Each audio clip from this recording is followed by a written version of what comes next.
Hello student. आज हम जो प्रीवियस क्लास में कल हमने बीसी पार्ट थर्ड के पेपर सेकंड में बायोटेक्नोलॉजी में टिश्यू कल्चर से रिलेटेड निर्जमीकरण की विभिन्न विधियां टॉपिक पढ़ रहे थे। उसके अंतर्गत स्टरलाइजेशन के कंसेप्ट पे डिस्कस किया था। आज हम स्टरलाइजेशन के डिफरेंट वेज मेथड्स के बारे में बात करेंगे। स्टरलाइजेशन की मेन थीम ये होती है कि टिश्यू कल्चर के लिए जो भी इक्विपमेंट यूज हो रहा हो या जिसका टिश्यू कल्चर किया जाना है या जो व्यक्ति टिश्यू कल्चर कर रहा है वो सब फ्री फ्रॉम माइक्रोब्स होने चाहिए। किसी तरह की माइक्रोबियल अटैचमेंट किसी भी डिवाइस के साथ, किसी भी पर्सन के साथ या किसी भी स्टेप्स में होने पे उसमें कंटामिनेशन हो जाता है। ये हमने प्रीवियस क्लास में पढ़ा था। कंटामिनेशन होने पर टिश्यू कल्चर कंटामिनेटेड हो जाता है और ख़राब हो जाता है। तो उससे बचने के लिए different type of sterilisation methods, निर्जमीकरण करने की विभिन्न विधियों का उपयोग किया जाता है। उन निर्जमीकरण करने की विभिन्न विधियों में फर्स्ट जो मेथड है उसको ड्राई हीट ट्रीटमेंट कहा जाता है। जनरली लेबोरेटरी में ओवंस जो होते हैं, ओवन आप लोगों ने देखे होंगे, ये ओवन ड्राई हीट के मेथड पर काम करता है। इनका प्रिंसिपल होता है ड्राई हीट, है ना। ड्राई हीट के प्रोसीजर पे काम करते हैं। जैसे इक्विपमेंट जिनको हमें यूज लेना है उनके स्टरलाइजेशन की डिफरेंट वेज की बात करते हैं। तो ड्राई हीट के कंसेप्ट में बात करते हैं। Just like test tube, conical flask, petri plates, इनको फर्स्ट ऑफ ऑल वाटर से टैप वाटर से वॉश किया। वॉश करने के बाद जब ये सूख जाते हैं तो इनका एल्कोहलिक वॉश होता है। एल्कोहल का पर्टिकुलर परसेंटेज होता है, हर स्टेज इसके लिए डिफरेंट डिसाइडेड है। उन परसेंटेज से वॉश करने के बाद में इनको ओवन में रखा जाता है और ड्राई हीट से इसको वॉश किया जाता है। ड्राई हीट पर मीन्स ओवन में पर्टिकुलर टेम्परेचर पर पर्टिकुलर टाइम पे पर्टिकुलर पीरियड के लिए इनको रखा जाएगा। तो ये ड्राई हीट ट्रीटमेंट कहलाता है। देन सेकेंड जो मेथड होता है जिसको हम फ्लेम स्टरलाइजेशन मेथड कहा जाता है। इन सब पे डिटेल डिस्कस करेंगे। फ्लेम स्टरलाइजेशन मेथड भी इंपॉर्टेंट मेथड होता है। फ्लेम स्टरलाइजेशन मेथड भी कई जगह अप्लाई होता है टिश्यू कल्चर। जस्ट लाइक एक एग्जांपल बताता हूँ आप लोगों को कि बर्नर में स्पिरिट भर करके उसको फ्लेम आग जलाई जाती है। बर्नर और वो उस टिश्यू कल्चर की इनोकुलेशन टेबल या क्या बोलते हैं उसको, इनोकुलेशन प्लेटफॉर्म पर इनको रखा जाता है। फ्लेम स्टरलाइजेशन मेथड इस तरह से किया जाता है जैसे इनोकुलेशन नीडल होती है। इनोकुलेशन नीडल को यूज करते हैं मीन्स जैसे एक्स एक्सप्लांट को, कार्तोतक को मीडियम पे ट्रांसफ़र करना, एक मीडियम से दूसरे मीडियम पर कैलस को ट्रांसफ़र करना, या सेलुलर सेल डिवीजन या टिश्यू कल्चर की डिफरेंट स्टेजेज पे उनको एक मीडियम से दूसरे मीडियम पर ट्रांसफ़र करने के लिए इनोकुलेशन नीडल का यूज होता है। इनोकुलेशन नीडल का मीन्स यूज होता है जो उसको जब कंप्लीट टाइप ऑफ स्टरलाइजेशन हो जाता है तो इनोकुलेशन नीडल से उसको ऑब्जेक्ट को उठा करके ग्रोथ मीडियम पर ट्रांसफ़र किया जाता है। तो उस ऑब्जेक्ट को इनोकुलेशन नीडल से उठाने से पहले उसको फ्लेम पर मीन्स आग की जो एक फ्लेम है उस पर उसको रखा जाता है जिससे आग में जो भी माइक्रोब्स होते हैं वो जल जाए। करीबन 5 मिनट तक उसको रखा जाता है। या कई इक्विपमेंट को आग पे रखा जाता है जिससे ये होता है कि आग की वजह से उसमें किसी तरह का माइक्रोबियल एक्टिविटी हो तो वो ख़त्म हो जाती है। उसको फ्लेम स्टरलाइजेशन कहा जाता है। क्लियर। नेक्स्ट है ऑटोक्लेविंग। ऑटोक्लेव एक लेबोरेटरी इक्विपमेंट है। घर पर हम इसको कुकर कुकर में कम टेम्परेचर यूज होता है। ऐसा कुकर, बड़ा कुकर जिसमें ऑटोगोज लगा रहता है, उसमें टेम्परेचर शो करने के लिए टेम्परेचर मीटर लगा रहता है। इलेक्ट्रिक टेम्परेचर से हीटिंग से ये हीट होता है और इसमें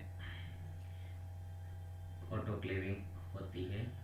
तो ऑटोक्लेव में भी इतने टेम्परेचर के ऊपर किसी चीज़ को पकाए, जैसे पटेटो डेक्सट्रोज अगर ग्रोथ मीडियम बनाना है तो पटेटो को ऑटोक्लेव में इस टेम्परेचर पर ऑटोक्लेव प्रेशर के सिद्धांत पे काम करता है। इवोप्रेशन होगा, वाटर को गर्म होगा तो प्रेशर बनेगा, भाप का प्रेशर बनेगा और भाप के प्रेशर के सिद्धांत पर काम करता है। तो उसको इतना टेम्परेचर और इतने प्रेशर पर रखा जाए, जैसे आलू है, आलू से अपन पोटैटो डेक्सट्रोज अगर मीडियम बनाते हैं तो इनको पोटैटो या अगार को इस टेम्परेचर पे रखा जाता है उस पर कि वो ऑटोमेटिक उसका स्टरलाइजेशन हो जाता है। Then filter sterilization is very important thing. Filter sterilization को मीन्स जैसे हेपा फिल्टर है ना, या HEPA filter means to say complete form of HEPA filter is high efficiency particulated air filter means high efficiency, थोड़ी अधिक efficiency से हवा पास होती है और छोटे छोटे पार्टिकल्स के फॉर्म में होती है, उसको हेपा फिल्टर कहा जाता है। इसी तरह से यूवी अल्ट्रावायलेट फिल्टर है ना। फिल्टर डिफरेंट टाइप के फिल्टर होते हैं, जैसे आपको टिश्यू कल्चर चैम्बर जो होता है उस चैम्बर में ये फिल्टर लगे रहते हैं, जैसे में हेपा फिल्टर है, अल्ट्रावायलेट फिल्टर है। तो इनसे क्षनित होकर के ऑक्सीजन आती है, वो उसको भी बैक्टीरिया फ्री या एनी तरह से any type of contamination free air tissue culture तक पहुँचे, टिश्यू कल्चर होने वाले इक्विपमेंट तक पहुँचे, ये फिल्टर स्टरलाइजेशन कहलाता है। वाइपिंग विद 70% एल्कोहल के साथ धोना, ये भी स्टरलाइजेशन का एक मेथड है। सरफेस स्टरलाइजेशन वही सतह, जैसे जिस सरफेस पर आप वर्क कर रहे हो उसको 75% स्टरलाइजेशन एल्कोहल से वॉश करना है। उसके बाद में सरफेस एरिया को वॉश करना होता है, जो इक्विपमेंट यूज होते हैं उनकी सरफेस को वॉश करना, ये सब इसमें यूज होते हैं। तो ये different type of sterilization method थे जिनकी डिटेल हम नेक्स्ट स्लाइड में स्टडी करेंगे। क्लियर? तो ये सब टिश्यू कल्चर से रिलेटेड है और ये इन सब में सबको मिला करके बड़ा प्रश्न आप द्वारा सॉल्व किया जा सकता है। इसमें सबके डायग्रामेटिक रिप्रेजेंटेशन भी हो सकते हैं। जैसे अब ये फर्स्ट जो स्टेप है इसमें tissue culture involve the use of small pieces, means tissue culture प्रारंभ करना होता है किसी भी प्लांट का, अगर टिश्यू कल्चर करना होता है उसके स्मॉल पीसेज को लेकर के प्रारंभ किया जाता है। और स्मॉल में छोटा विभाजनशील पार्ट ही टिश्यू कल्चर में यूज होता है। तो प्लांट के जिस विभाजनशील पार्ट को लिया जाता है उसको एक्सप्लांट कहा जाता है। का अर्थ होता है हिंदी में, का अर्थ होता है कि एक्सप्लांट कहा जाता है। Which are cultured in a nutrient, जिसको संवर्धन माध्यम में कल्चर किया जाता है अंडर स्टरलाइज्ड कंडीशन, निर्जमीकरण मेथड में स्टरलाइजेशन की विभिन्न विधियों के द्वारा उसको कल्चर किया जाता है। Then using the appropriate growing condition for the explant, फिर एक्सप्लांट को के लिए वर्दी के लिए एप्रोप्रिएट कंडीशन को क्रिएट किया जाता है। Plant can be induce to rapidly produce new shoot, means ऐसी वृद्धि की विभिन्न विधियों का कंडीशंस का यूज किया जाता है जिससे प्लांट बहुत अत्यधिक वृद्धि करे और वृद्धि करके नए सूट और रूट आदि का निर्माण करने के लिए विभिन्न प्रकार के एप्रोप्रिएट हार्मोन्स का भी यूज किया जाता है। दीज प्लांटेट्स, नए जो पौधों का निर्माण होता है, एक ही उससे खूब सारे पौधों का निर्माण कैन बी आल्सो डिवाइडेड, अलग अलग किया जा सकता है। यूजुअली एट शूट स्टेज पे भी किया जा सकता है to produce large number of plantlets, में एक ही पादप के खूब सारे प्लांट बनाने के लिए, प्लांटलेट्स बनाने के लिए, नए पादप बनाने के लिए, छोटे प्लांटलेट्स बनाने के लिए यूज किया जा सकता है। मल्टीपल प्लांटलेट्स बनाने के लिए इसका यूज किया जाता है। New plants can be placed in soil, नए प्लांट जो बने हैं उनको हार्डनिंग का एक पर्टिकुलर मेथड होता है, उसके बाद में उनको सॉइल में नॉर्मल ग्रोथ के लिए प्लेस कर दिया जाता है। इसमें ये होता है प्लांट मटेरियल जिसका एक्सप्लांट के फॉर्म में यूज किया जाता है must be sterilized to remove any bacteria और फंगल स्पोर जो प्रेजेंट होता है उन सबको रिमूव करने, aim to kill the micro organism, but the same time root not cause any damage, means plant material इसका स्टरलाइजेशन इस तरीके से किया जाना चाहिए कि सारे माइक्रो ऑर्गेनिज्म तो डैमेज हो जाए, पर प्लांट मटेरियल या प्लांट को किसी तरह का डैमेज नहीं होना चाहिए। अब sterilization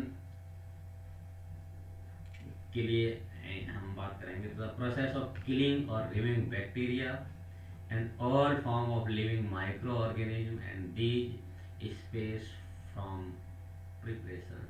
Essential concept of the preparations of sterilization, pharmaceutical production, its aim to produce and eliminate all microorganisms. इसमें डिफरेंट टाइप ऑफ स्टेरिलाइजेशन हो सकता है, मेडिकल स्टेरिलाइजेशन भी होता है जो डिफरेंट डिजीज वगैरह के लिए यूज होता है।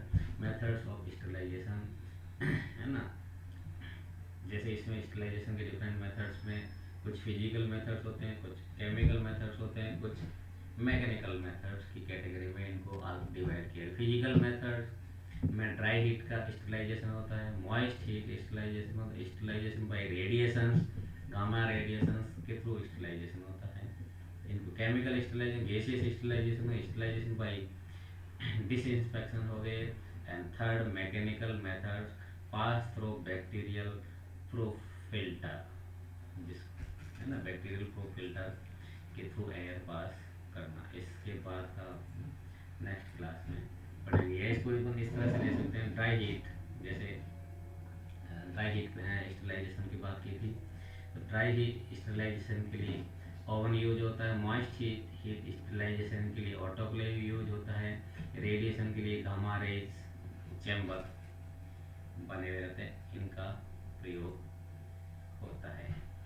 तो ये ड्राई हीट स्टेरिलाइजेशन जो फर्स्ट ऑफ ऑल किया था उसको हम यहाँ पे कंप्लीट उसमें पढ़ेंगे, प्रिंसिपल एडवांटेज के साथ पढ़ेंगे, तो इसको नेक्स्ट क्लास में पढ़ेंगे। Okay, thanks to all, it is complete और टुडे।